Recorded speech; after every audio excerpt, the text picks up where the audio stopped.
आज 16 अगस्त पुत्रदा एकादशी है। आज का दिन भगवान विष्णु की पूजा के लिए विशेष माना जाता है। आज के दिन हर माता को पुत्रदा एकादशी की कथा सुनने का विधान बताया गया है। यह कथा संतान प्राप्ति और संतान के निरोगी, दीर्घायु और सुखपूर्वक जीवन के लिए प्रार्थना के रूप में की जाती है।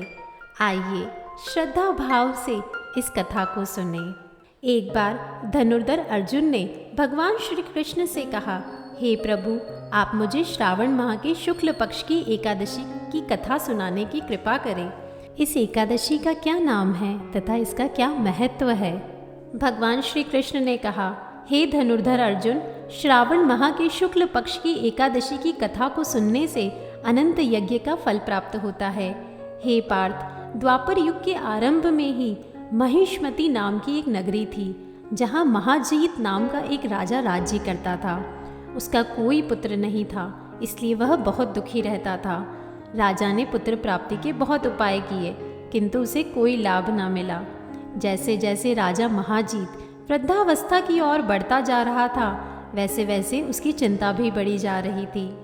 एक दिन राजा ने अपनी सभा को संबोधित करके कहा, न तो मैंने अपने जीवन में कोई पाप किया है और न ही अन्यायपूर्वक प्रजा से धन एकत्रित किया है, न ही कभी प्रजा को दुख दिया है, न कभी देवताओं और ब्राह्मणों को किसी प्रकार से निरादर किया है। मैंने प्रजा का सदैव अपने पुत्र की तरह पालन किया है। इस प्रकार धर्मयुक्त राज्य करने पर भी मैं इस समय अत्यंत कष्ट पा रहा हूँ। इसका क्या कारण है? आप इस पर विचार करें कि इसका क्या कारण है और क्या इस जीवन में मैं इस कष्ट से मुक्त हो पाऊंगा। राजा के इस कष्ट के निवारण के लिए मंत्री आदि वन में गए, जहां उन्हें वयोवृद्ध और धर्म के ज्ञाता महर्षि लोमेश मिले।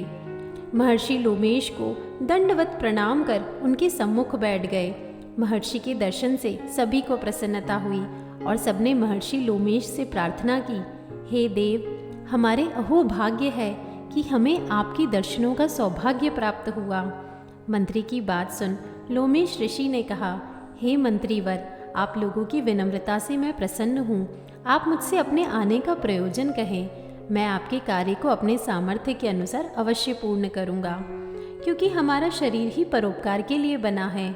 लोमेश ऋषि के ऐसे मधुर वचन सुनकर मंत्री ने कहा, हे ऋषिवर, महिष्मती नाम की नगरी के हमारे महाराज महाजीत बड़े ही धर्मात्मा व प्रजावत्सल हैं। वे प्रजा का पुत्र की तरह धर्म अनुसार पालन करते हैं, किंतु फिर भी उन्हें कोई पुत्र नहीं है, जिससे वो अत्यंत दुखी रहते हैं। हम लोग उनकी प्रजा हैं, हम भी उनके दुख से दुखी हो रहे हैं। हम उनके पुत्रहीन होने का अभी तक कारण ज्ञात नहीं हुआ, इसीलिए हम आपके पास आए हैं। अब आपके दर्शन करके हमको पूर्ण विश्वास है कि हमारा दुख अवश्य ही दूर हो जाएगा।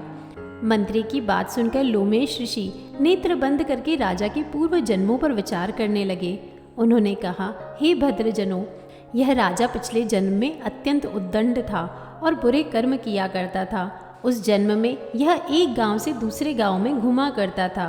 एक बार ज्येष्ठ माह के शुक्ल पक्ष की एकादशी के दिन ये 2 दिन से भूखा था। दोपहर के समय एक जलाशय पर जल पीने गया, जहाँ ब्याई हुई एक गाय जल पी रही थी। राजा ने उसको प्यासी ही भगा दिया और स्वयं जल पीने लगा। अपने इसी कर्म के कारण राजा को यह कष्ट भोगना पड़ रहा है। एकादशी के दिन भूखे रहने का फल यह हुआ कि इस जन्म में यह राजा हुआ और प्यासी गाय को जलाशय से भगाने के कारण वह पुत्रहीन है। यह जानकर सभी ने उनसे प्रार्थना की, हे ऋषि श्रेष्ठ, हमें कोई ऐसा उपाय बताएं जिससे हमारे राजा के पूर्व जन्म के पाप नष्ट हो जाए और उन्हें पुत्र रत्न की प्राप्ति हो। इस पर लोमेश मुनि ने कहा, हे श्रेष्ठ पुरुषों, यदि तुम श्रावण माह के शुक्ल पक्ष की पुत्रदा एकादशी का व्रत और रात्रि जागरण करो, उस व्रत का फल राजा को दे दो, तो तुम्हारे राजा के यहाँ पुत्र उत्पन्न होगा। इस उपाय को जानकर मंत्री सहित सभी ने लोमेश ऋषि की आज्ञा अनुसार पुत्रदा एकादशी का विधान पूर्वक उपवास किया और द्वादशी को उसका फल राजा को दे दिया। इसी पुण्य के प्रभाव से रानी ने गर्भ धारण किया और उनके घर अत्यंत तेजस्वी पुत्र का जन्म हुआ। हे पांडुपुत्र, इसीलिए इस एकादशी का नाम पुत्रदा एकादशी पड़ा। पुत्र की इच्छा रखने वाले मनुष्य को विधान पूर्वक श्रावण माह की शुक्ल पक्ष की एकादशी का व्रत करना चाहिए। इस व्रत के प्रभाव से यह लोक में सुख और परलोक में स्वर्ग की प्राप्ति होती है। बोलो जय श्री कृष्ण।